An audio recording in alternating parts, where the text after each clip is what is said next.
This channel does not promote any violent, harmful, or illegal activities. All content provided by this channel is meant for an educational purpose only.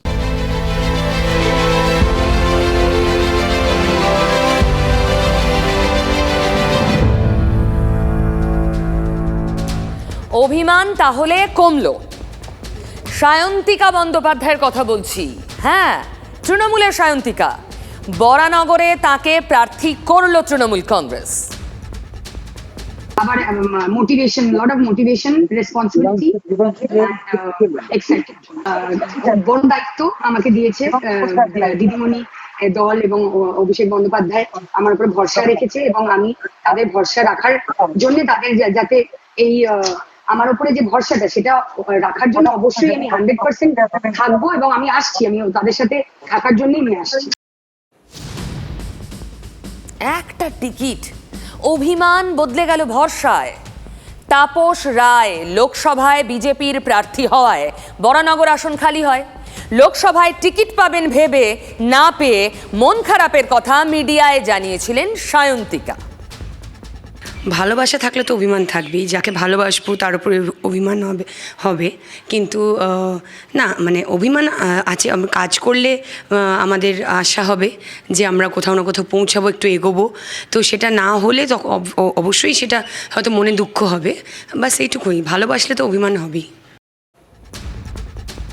যাক, অভিমান কমেছে। অন্যদিকে রচনার প্রতিদ্বন্দ্বী লকেটকে শুভেচ্ছা জানালেন রচনার প্রাক্তন স্বামী সিদ্ধান্ত মহাপাত্র। জনপ্রিয় ওড়িয়া নায়ক গতকালই বিজেপিতে যোগ দিয়েছেন। মানে প্রাক্তন স্ত্রী তৃণমূলে রচনা ব্যানার্জি, স্বামী সিদ্ধান্ত বিজেপিতে। লকেটকে শুভেচ্ছা জানিয়ে পরে অবশ্য রচনাকেও শুভেচ্ছা জানিয়েছেন। बस जो माननीय प्रधानमंत्री जी का जो है कि वो जो डबल इंजन का सरकार है, बस उड़ीसा में वो डबल इंजन का सरकार लेके आना है और उड़ीसा के वो प्रगति जो है वो सारा चीज हम लोग को देखना है बस। আর রচনা কি বললেন? সিদ্ধান্ত মহাপাত্র বিজেপিতে যোগ দিয়েছেন, আপনি বিজেপি বিরুদ্ধে। আমার অনেক শুভেচ্ছা তাকে। কে কোথায় যাচ্ছে, কে কোথায় যোগদান করছে, কে কি বলে বেড়াচ্ছে, এত ভাবার আর বলার আমার সময়ই নেই।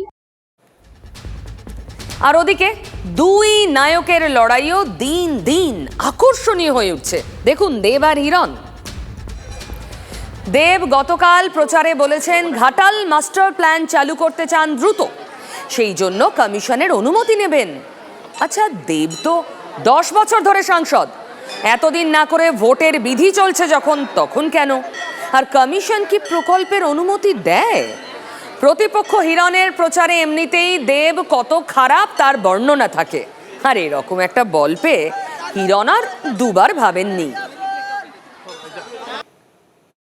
আমার আপনারা হয়তো জানেন কি জানি না, ইতিমধ্যেই নির্বাচন কমিশনের কাছে চিঠি পাঠানো হয়েছে ঘাটাল মাস্টার প্ল্যানের কাজ শুরু করার জন্য। এটা কোনো প্রতিশ্রুতি নয়, এটা কাজ শুরু হচ্ছে, এটাই বলতে চলেছি। বাংলার মানুষ দেখুক যে একজন 10 বছরের সাংসদ, যিনি সংবিধানটা এত সুন্দর পড়েছেন, কাজ করার পারমিশন নেবেন নির্বাচন কমিশনকে। তা নির্বাচনটা কে করাবেন? পশ্চিমবঙ্গ সরকার। নির্বাচন কমিশনার ঘাটাল মাস্টার প্রকল্প করবে, তারা কি পশ্চিমবঙ্গ সরকার নির্বাচনটা করবেন? একটু ওনাকে জিজ্ঞেস করুন না। এই লোকসভায় ব্রাত্য বসুর প্রার্থী হওয়ার জল্পনা চলছিল, শেষমেশ হননি। আজ আমার সহকর্মী সুমন মহাপাত্রকে কি মনের কথাটা বলে ফেলেছেন ব্রাত্যবাবু? আরে কাঁটার মুকুট আমার মনে হয় যে রাজনীতিতে আসছে, রাজনীতি যে জায়গায় চলে গেছে, বিশেষত এই পোস্ট ভার্চুয়াল যুগে, যেখানে 2000 চ্যানেল বা 5000 পোর্টাল যেখানে ঘুরে বেড়াচ্ছে, সেখানে সকলকে কাঁটার মুকুট পড়তে হচ্ছে। কাঁটার মুকুট? দেব, রচনা, সায়ন্তিকারা কাঁটার মুকুট পড়তেই ছুটছেন, হুড়োহুড়ি, মারামারি। শিক্ষামন্ত্রীর ভাবধারায় বাকিরা এখনো শিক্ষিত হতে পারেননি। চলুন একে একে দেখি। ডায়মন্ড হারবারের কথায় সবার আগে আসি। প্রার্থীর নাম অভিষেক বন্দ্যোপাধ্যায়। সেই 10ই মার্চ ব্রিগেডের সমাবেশেই জানিয়ে দেওয়া হয়েছে। প্রার্থী ঘোষণার দায়িত্ব ছিল অভিষেকের ওপরেই। নিজের নামটা অবশ্য তিনি নিজে পড়েননি, ডেকে নিয়েছিলেন অরূপ বিশ্বাসকে। তারপর 19টা দিন কাটলো, কোনো বিরোধী দল, এক এসইউসিআই ছাড়া, প্রার্থীর নামই জানালো না কেউ। বহুবার ডায়মন্ড হারবারে লড়ার কথা বলা নওশাদ সিদ্দিকীও চুপ, সিপিএম কংগ্রেসও চুপ, নাম জানায়নি বিজেপিও। এখনও প্রতিস্পর্ধীকে ঘোষণাই হলো না, বিজেপির ক্যান্ডিডেট ঘোষণা হয়নি, তাতে এত টেনশন নেওয়ার কী আছে? উনি যেভাবে মার্জিন বাড়ান বা ভোট করেন সেটা সবাই জানে। আমার মনে হয় ইলেকশন কমিশন বা যারা আছেন তারা যে প্রস্তুতি নিচ্ছেন সেটা হয়তো সম্ভব হবে না, সেই টেনশনে আছেন। দেখা যাক, ইলেকশন দেরি আছে, অনেক ঘটনাই ঘটবে মাঝখানে। প্রতিপক্ষ এখনো নেই বলে অভিষেক ফাঁকি দিতে রাজি নন। টানা 3 দিন নিজের কেন্দ্রের নেতাদের নিয়ে বৈঠক করেছেন, কাল থেকে আবার বেরোচ্ছেন বাইরে।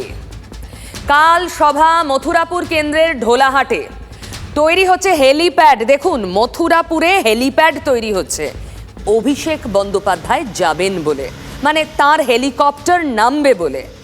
কালীঘাট থেকে ঢোলাহাটের দূরত্ব 60 থেকে 100 কিলোমিটার। গাড়িতে যেতে সময় লাগে বড়জোর ঘন্টা 2.5। ভিভিআইপি অভিষেকের কনভয় যেতে আরও সময় কম লাগবে, কারণ তিনি কনভয় যাবেন, কিন্তু অভিষেক যাবেন হেলিকপ্টারে। মথুরাপুরের প্রার্থী বাপি হালদারের সমর্থনে সভা করেই সোজা শিলিগুড়ি, হেলিকপ্টারে উড়ে যাবেন নেতা। সিকিউরিটিরা এখানে আছেন, আর হেলিকপ্টার কিছুক্ষণ আগেও এসেছিল, সবাই এগুলো দেখেছে। স্টেজ সামনে হচ্ছে, এগুলো প্রচুর লোকের সমাগম হবে আগামীকাল। সেইটার জন্য আবার এই ডান দিকে যে মাঠটা আছে সেই মাঠটাকে আবার নতুন করে ঘেরা হচ্ছে, যাতে আরও বেশি লোক আসতে পারে। তো ওনার সঙ্গেও কয়েকজন আরও ভিআইপি বক্তা আসার কথা আমরা শুনছি, তো তাদের নাম তো আমরা এখন বলতে পারছি না। মহেশতলা, বজবজ, বিষ্ণুপুর, সাতগাছিয়া, একেবারে কেন্দ্র ধরে ধরে হিসেব কষে এগোচ্ছেন অভিষেক বন্দ্যোপাধ্যায়। প্রার্থী কে বা কারা, দ্বিমুখী না ত্রিমুখী লড়াই, নাকি আগেই ওয়াকওভার পেয়ে বসে আছেন, মাথাই ঘামাচ্ছেন না। কিন্তু কলকাতা নিয়ে মাথা ঘামাতে হচ্ছে মমতাকে।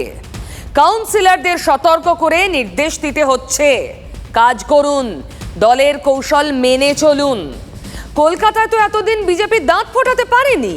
কলকাতা উত্তর বলুন কিংবা দক্ষিণ, এমনকি যাদবপুর কেন্দ্রেও 19-এ পদ্ম ফোটেনি। তারপরেও কেন এত সতর্ক মমতা বন্দ্যোপাধ্যায় নিজে? শহরের 51টি ওয়ার্ডে কি সিঁদুরে মেঘ দেখছেন? যে 51টি ওয়ার্ডে বিজেপি এবং সিপিএম এর কাছে 19-এ পিছিয়ে পড়েছিল তৃণমূল, নাকি মমতার লক্ষ্য এবার 100-এ 100? 144টি ওয়ার্ডের মধ্যে 144টিতেই জোড়া ফুল দেখতে চান। ডায়মন্ড হারবারও 1 তারিখ ভোট দেবে, বসিরহাটে 1 তারিখ ভোট দেবে। আমি 4 লক্ষর ব্যবধানে এদেরকে গ্যারেজ করবো, মান্ডিল করবো, 4 লক্ষের ব্যবধান। আপনাদের ব্যবধান 4 লাখ হবে তো? এদেরকে হারিয়ে গঙ্গার জলে ভাসিয়ে দিল্লিতে গ্যারেজ করে পাঠাবে। বসিরহাট ও ডায়মন্ড হারবার দুটি কেন্দ্রেই 19-এ প্রায় 3.5 লক্ষের ব্যবধানে জিতেছিল তৃণমূল কংগ্রেস। শাসক দলের সেনাপতি সেই টার্গেটটাই বাড়িয়ে 4 লাখ করেছেন। মার্জিন 4 লক্ষে পৌঁছবে কিনা জোর দিয়ে বলতে পারছেন না টিএমসির হাজি নুরুল ইসলাম। আত্মবিশ্বাস ধাক্কা খেয়েছে সন্দেশখালিতে। তবে অভিষেক আত্মবিশ্বাসী। ডায়মন্ড হারবার কেন্দ্র ওয়ার্ড ধরে ধরে দলীয় কর্মীদের টার্গেট বেঁধে দিয়েছেন, প্রস্তুতি সভা করছেন। ডায়মন্ড হারবার এলাকায় প্রায় 5,800 কোটি টাকার সার্বিকভাবে যে উন্নয়নটা হয়েছে সেইগুলোকে নিয়ে মানুষের দরজায় দরজায় আমাদের পৌঁছাতে হবে। অভিষেক কি টেনশন করছেন? বিরোধীরা তো প্রার্থী ঘোষণা করলো না, তাহলে টার্গেট পূরণ না হলে কর্মীদের পদ থেকে ছেঁটে ফেলার কথা কেন বলতে হচ্ছে? বলছি ভাইপোকে ডায়মন্ড হারবারে হারাবো, অন্য লোককে দাঁড় করিয়ে হারাবো। বিজেপির ক্যান্ডিডেট ঘোষণা হয়নি, তাতে এত টেনশন নেওয়ার কী আছে? উনি যেভাবে মার্জিন বাড়ান বা ভোট করেন সেটা সবাই জানে। ফলতাতে যদি জাহাঙ্গীর না থাকে, অভিষেক বন্দ্যোপাধ্যায় লিড পর্যন্ত পাবেন না, উল্টে 50,000 ভোটে পিছিয়ে থাকবে। ওখানে জাহাঙ্গীরকে লিস্ট দিয়ে দেওয়া হয়েছে, এরকম বিষ্ণুপুরে বিধায়ককে দায়িত্ব দেওয়া আছে। পরিষ্কার বলে এসছে অভিষেক বন্দ্যোপাধ্যায় ডায়মন্ড হারবারে 4 থেকে 5 লাখ ভোটে জিতবেন। টার্গেটের সংখ্যার কি আছে? মার্জিনের টার্গেট মানে হচ্ছে, এটা ইন্ডিকেশন হচ্ছে কত বোমাবাজি করতে হবে, কত গুলি চালাতে হবে।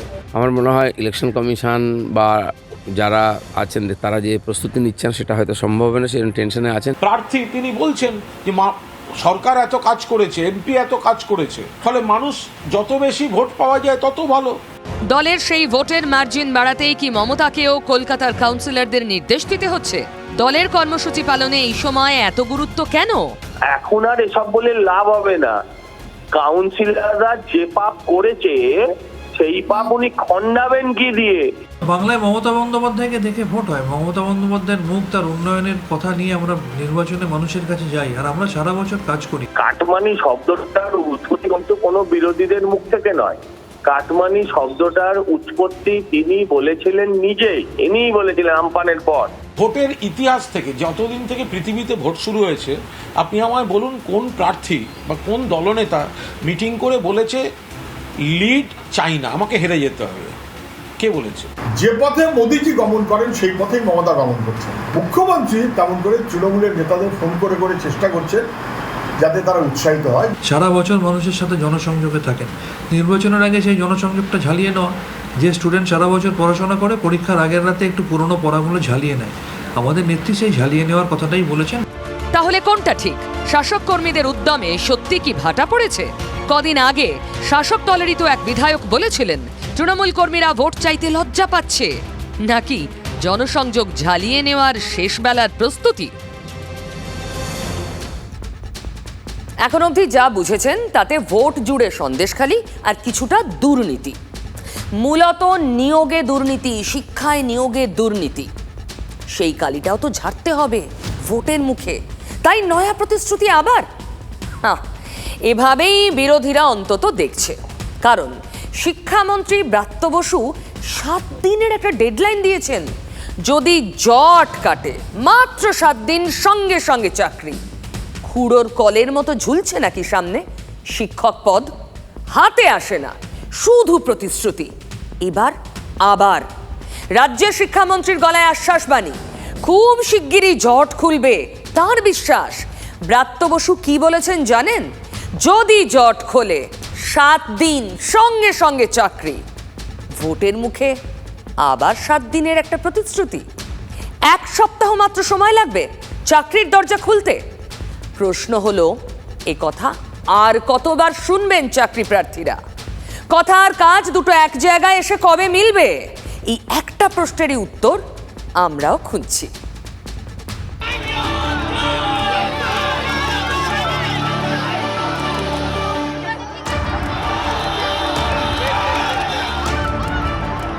এই তো ছবি রাজ্যের শিক্ষাক্ষেত্রের, দিনের পর দিন, বছরের পর বছর আন্দোলন, প্রতিবাদ, হকের দাবি।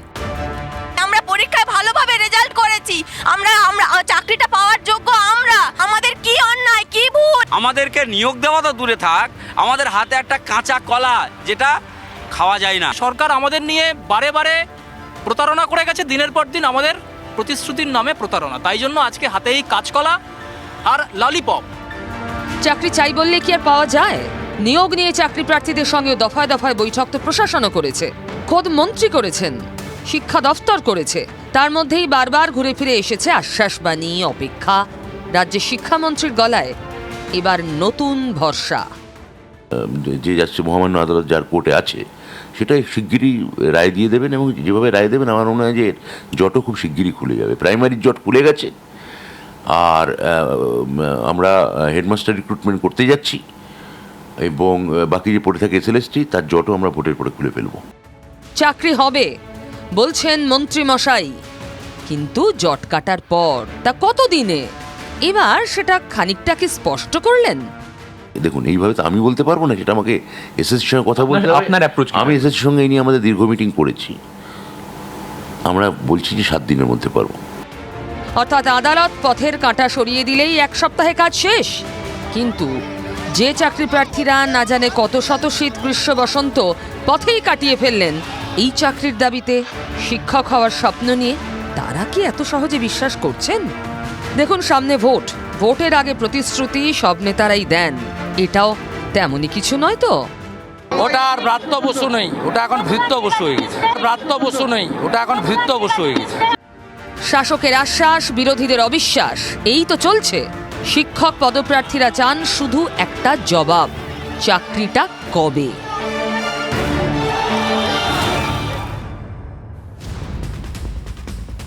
ঘর শত্রু বিভীষণ কথাটা শুনেছেন, রাজনীতিতেও তার প্রবেশ আজ দেখবেন। বারাসতের বিজেপি প্রার্থীর নাম স্বপন মজুমদার। তিনি কি এটাই ভাবছেন ঘর শত্রু বিভীষণ? বুঝলাম এবার কেন বলছি। ভাইরাল হওয়া একটা ভিডিও ক্লিপ, সেটা শুনলেই বুঝবেন। আগে শুনুন। আমি বারাসাত লোকসভা কেন্দ্রের ভারতীয় জনতা পার্টির একজন দীর্ঘদিনের কার্যকর্তা। আমাদের মান সম্মান সব চলে গেল, আমরা মানুষের কাছে মুখ দেখাতে পারছি না। জানি না কোন অঙ্কে এই ধরনের একটা আন্ডার ম্যাট্রিক একটা ড্রাগ পেডলার, সে একটা বিভিন্ন স্ক্যামের সাথে জড়ানো, সেই ধরনের একজন ক্যান্ডিডেটকে বারাসাত কেন্দ্রের জন্য কেন নির্বাচিত করা হলো? অবিলম্বে পার্টির উচিত এই পার্টিকে এই ক্যান্ডিডেটকে বদল করে নতুন সিদ্ধান্ত নেওয়া। দেখুন, এই ভিডিও সত্য মিথ্যে আমরা যাচাই করিনি, তবে পিছনে মোদির ছবি রেখে বিজেপির এই নেত্রী বলছেন মান সম্মান সব গেল। তাতে গেরুয়া শিবিরেও মান সম্মান নিয়ে টানাটানি নাকি? দল কি ব্যবস্থা নেয় তার অপেক্ষা না করে কমিশনেও নালিশ করা হয়েছে। নালিশ করেছে বিজেপির স্থানীয় নেতারা। দাবি সুমোটো ফ্যাক্ট ফাইন্ডিং টিম করে তদন্ত করতে হবে কমিশনকে। বারাসতে প্রার্থীকে নিয়ে ঘরের এই অসন্তোষ বিজেপির চাপ বাড়ালো।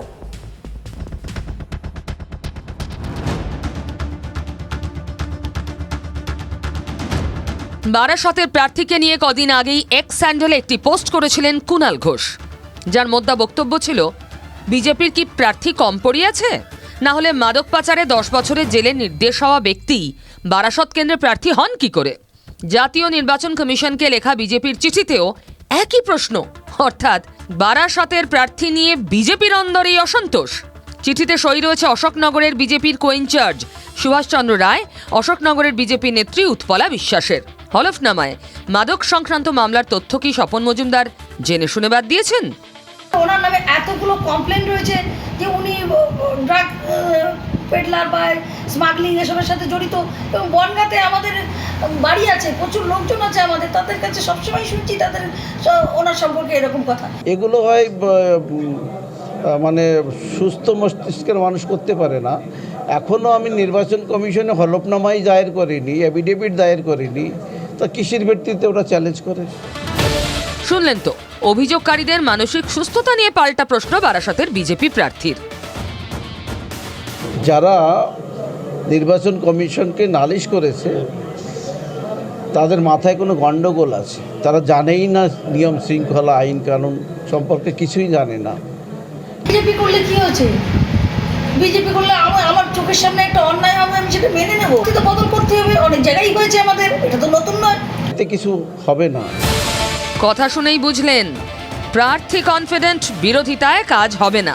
স্বপন মজুমদার কি বলবেন? শাসক দলের সঙ্গে হাত মিলিয়েই চক্রান্ত হচ্ছে।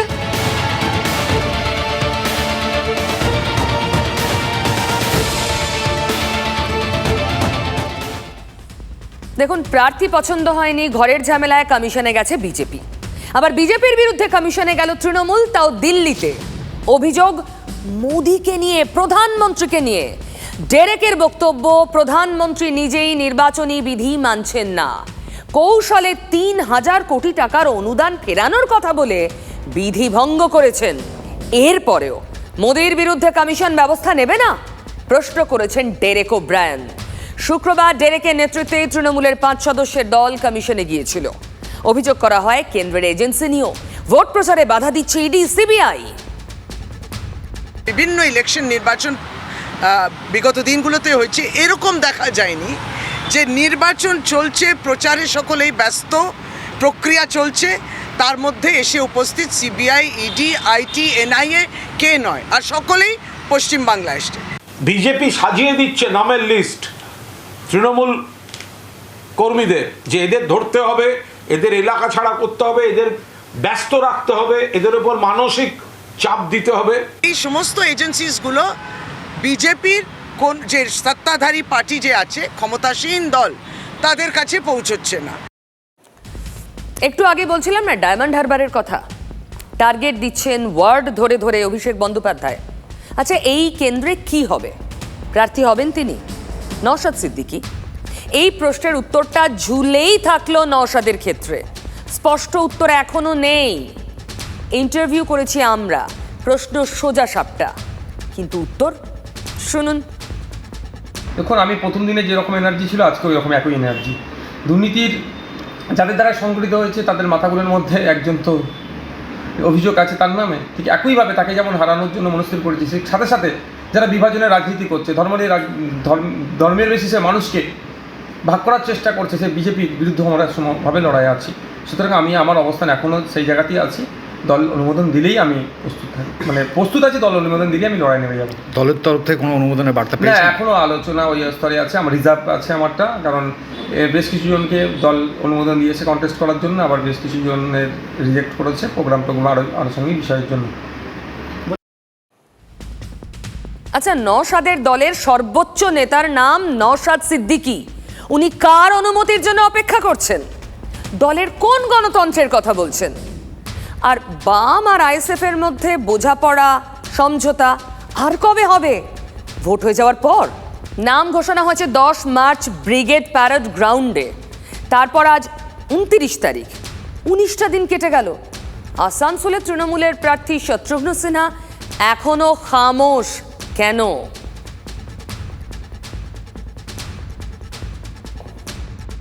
শত্রুঘ্ন সিনহার জন্য ও নিজে ময়দানে নামার দরকার নেই। যার সৈনিক আছে, যার জনপ্রতিনিধি আছে, পার্টি জনপ্রতিনিধি আছে, পার্টি সৈনিক আছে, তো যারা কাজ করবেন। শত্রুঘ্ন সিনহা তো এক ইলেকশনের সময় মিটিং করতে আসবে, যাই ওই তো গলি গলিতে যাবে না, মিটিং করতে আসবে। আমরা মানুষের সুখ দুঃখ কে দেখে? পঞ্চায়েত দেখে, ওকে লোকাল পার্টির নেতৃত্ব দেখে। যাদেরকে ভোট দিয়ে নির্বাচিত করেছিল, আজ মানুষ বুঝতে পারছে যে যাদেরকে আমরা ভোট দিয়ে, যাদের অভিনয়, যাদের গান ভালোবাসে, সমস্ত মানুষই গান ভালোবাসে বাবুল সুপ্রিয়র, সমস্ত মানুষই শত্রুঘ্ন সিনহার অভিনয়টা ভালোবাসে। সে অভিনয়কে ভালোবাসা, গানকে ভালোবাসা এক জিনিস।